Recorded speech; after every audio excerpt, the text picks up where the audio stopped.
Hello student, good morning. Yesterday we learnt about mean, right? Now we are going to start our next topic, advantages and disadvantages of mean. You have to listen it and understand it carefully. Mean is the most popular measure of the central tendency because of its following advantages. First, it is rigidly defined. It has a fixed mathematical formula. उसको fix mathematical formula है और अच्छे से define किया जाता है.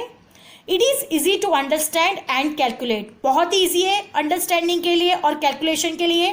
जब हम इसके सम स्टार्ट करेंगे तब हम अच्छे से समझेंगे कि कैसे ईजी है और अंडरस्टैंडिंग के लिए ईजी है और कैलकुलेशन के लिए भी बहुत ही ईजी है. Next, it is based on all observation. Mean में हर एक ऑब्जर्वेशन को क्या किया जाता है, इंक्लूड किया जाता है. So it is based on all observations. It is suitable for further algebraic operations. Next, it is comparatively more stable measure. It means that means of all sample of same size from the same population have comparatively less variation.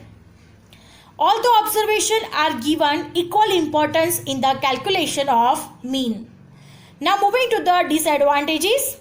The following disadvantages should be also taken into consideration before using mean as a measure of central tendency. First, it is unduly affected by too large or too small values. कभी भी बहुत बड़ी digits और कभी छोटी digits के लिए mean उसमें से फाइंड किया जा सकता नहीं है. Next, second, it can not be calculated for data having classes with open ends.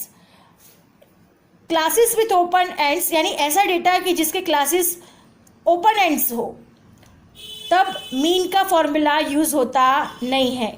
ये हम आगे सीखेंगे. It exact value can not be found graphically और by inspection. If a few observation are missing, exact value of mean can not be found. अगर कोई missing है तो हम उसका सही से मीन फाइंड कर सकते नहीं है. Mean is not good representative value for the data which are not evenly spread around their average. Using mean as an average is not appropriate if observation have varying importance. Understand? So these are the advantages and disadvantages of a mean. You have to listen it and understand it. That's it. Now we are going to start our sum exercise 3.1. सो उससे पहले हम लोग mean के formulas देख लेंगे और वो formula के हिसाब से हम लोग क्या करने वाले हैं, सम को काउंट करने वाले हैं. You have to concentrate on sum. Understand? Types of data. Mean के ये फॉर्मूला है टाइप ऑफ डेटा. अगर रो डेटा दिया गया हो तो x bar is equal to sigma x upon n and this is shortcut method. X bar is equal to a plus sigma d upon n. For group data, x bar is equal to sigma fx upon n. For shortcut method, x bar is equal to a plus sigma fd divided by n multiplied by c. Understand? तो these are the formulas for finding mean. हम इसमें से कोई भी formula use करके mean find कर सकते हैं. If you want to use this formula, so use it. If you want to use this formula, so you can use it. कोई भी फॉर्मूला यूज करने से आंसर हमारा सेम ही होगा. Remember it. अंडरस्टैंड? कोई भी फॉर्मूला यूज करोगे answer हमारा क्या आएगा, बिल्कुल सेम. ये फॉर्मूला कैसे यूज करना है वो हम according to the question use करेंगे. जिस हिसाब से क्वेश्चन होगा उस हिसाब से हम लोग क्या फाइंड करेंगे, एक्स बार यानी मीन, और उस हिसाब से हम लोग किसका यूज करेंगे, फॉर्मूलाज का. Understand? Now let us start exercise 3.1 some number 1. Exercise 3.1 sum number 1. The weekly growth in centimeter in sapling grown in a nursery are 1.0, 3.2, 1.4, 1.9, 2.4, 1.6, 1.4, 2.1, 1.3, 1.5. Find the mean growth. क्या find करना है यहाँ पे, mean find करना है. So let us start our sum.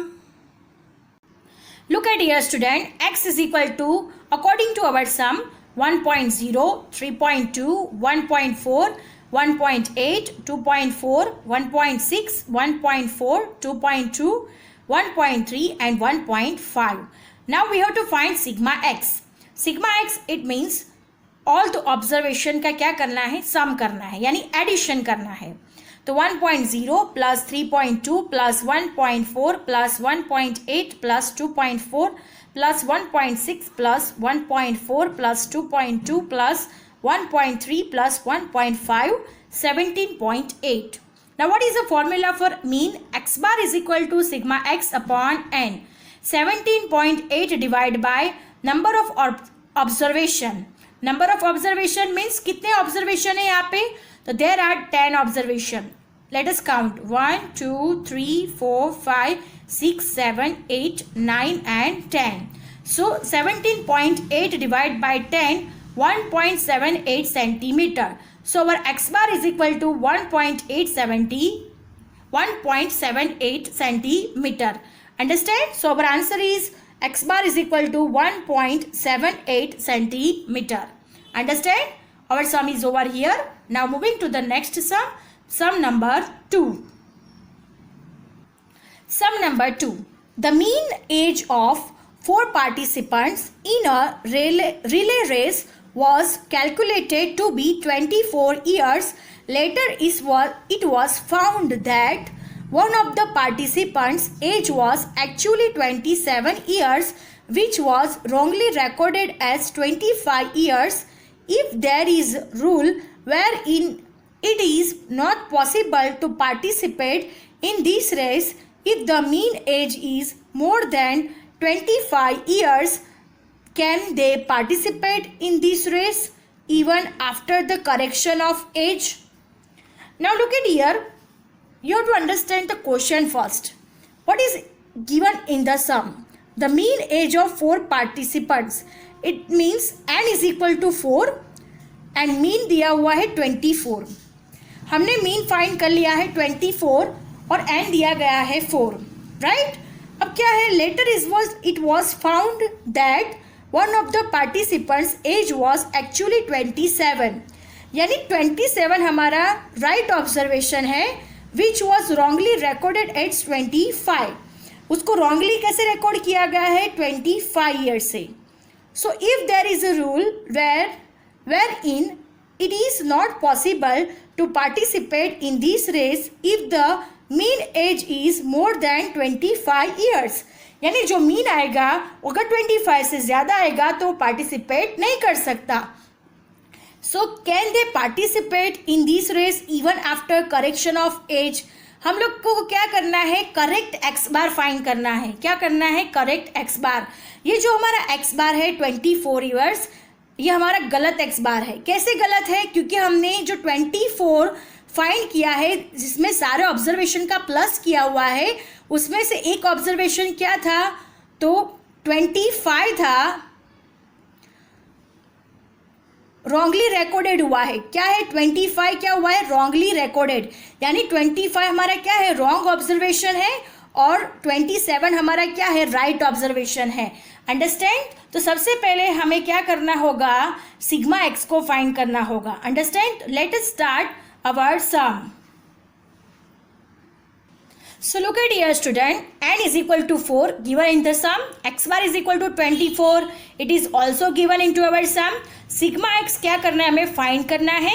Right? हमारा जो x बार है वो कैसा आ रहा है? रॉन्ग आ रहा है, बिकॉज वहाँ पे रॉन्ग नंबर 25 और राइट नंबर क्या था? 27. यानी 27 को ऐड करना था, उस जगह पे हमने 25 को ऐड कर दिया है. दैट्स वाई ये जो हमारा एक्स बार है वो कैसा है? रॉन्ग है. तो सबसे पहले हमें क्या फाइंड करना पड़ेगा? Sigma x. तो सिग्मा एक्स कैसे फाइंड किया जाएगा? तो हमें पास फॉर्मूला है x bar is equal to sigma x upon n. X bar 24 is equal to sigma x जो हमें फाइंड करना है, एन इज इक्वल टू 4. अब 4 डिवीजन में है, उस साइड पे चला जाएगा तो मल्टीप्लीकेशन हो जाएगा. तो 24 into 4 96 is equal to sigma x. यानी 96 का हो गया हमारा सिग्मा एक्स. अब हमारा जो टोटलिंग है सारे ऑब्जर्वेशन का वो कितना हो रहा है? 96. अब 96 में हमने क्या किया है? रॉन्ग नंबर है 25 को क्या किया है? ऐड किया हुआ है और राइट नंबर को हमने ऐड किया नहीं है। तो सबसे पहले हम लोग क्या करेंगे, 96 में से जो रॉन्ग नंबर है उसको क्या करेंगे, माइनस करेंगे और राइट नंबर को क्या करेंगे, प्लस करेंगे। अंडरस्टैंड? फिर से सुनते हैं, सिग्मा एक्स 96 में से रॉन्ग नंबर क्या करना है, हमें माइनस करना है और राइट नंबर क्या करना है, हमें प्लस करना है। सो let us start our sum. सो हमें क्या फाइंड करना है, correct sigma x. Correct sigma x कैसे फाइंड करेंगे, जो सिग्मा एक्स हमने फाइंड किया है उसमें से रॉन्ग नंबर माइनस किया जाएगा और राइट नंबर को क्या किया जाएगा, प्लस किया जाएगा। तो sigma x is equal to 96 minus 25 plus 27। So हमें करेक्ट सिग्मा एक्स कितना मिलेगा, 98। अब हमें क्या फाइंड करना है, correct x bar, correct mean. So correct x bar is equal to sigma x upon n, 98 divide by 4। हमने करेक्ट एक्स कैसे फाइंड किया, तो रॉन्ग को क्या किया, माइनस किया और राइट को क्या किया, प्लस किया। तो 98 डिवाइड बाय 4 यानी 24.5 ईयर्स।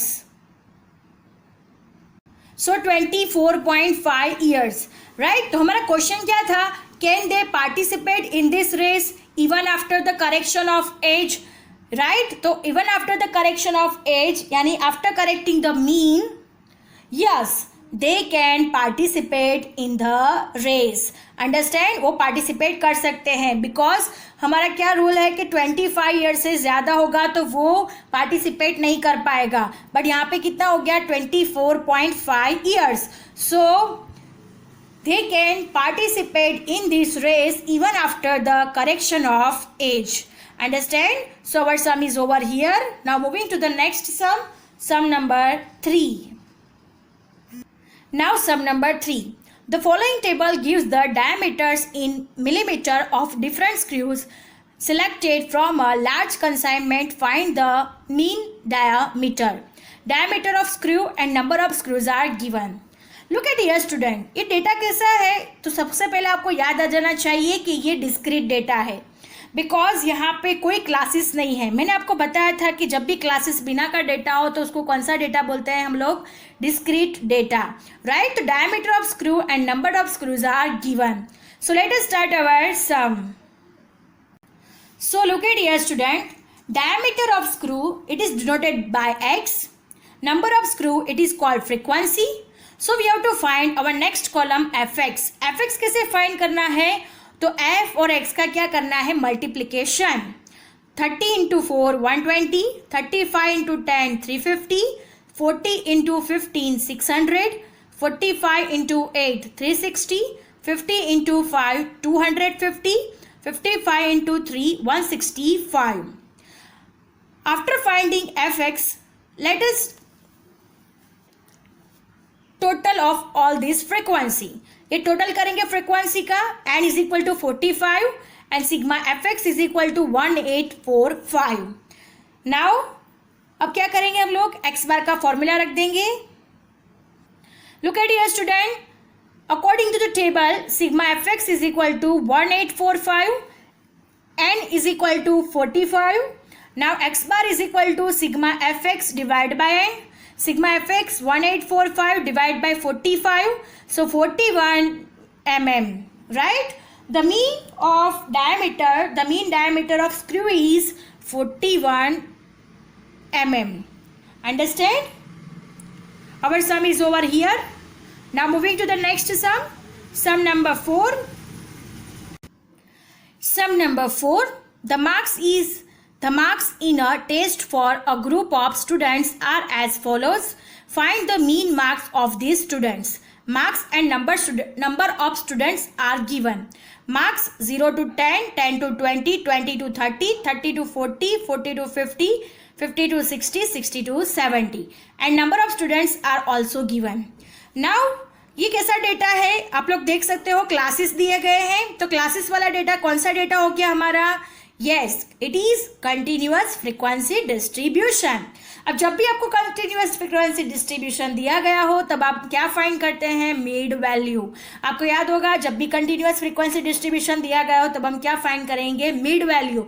और मिड वैल्यू को दूसरा क्या कहा जाता है, x. So let us start our sum. We are going to start our sum number 4.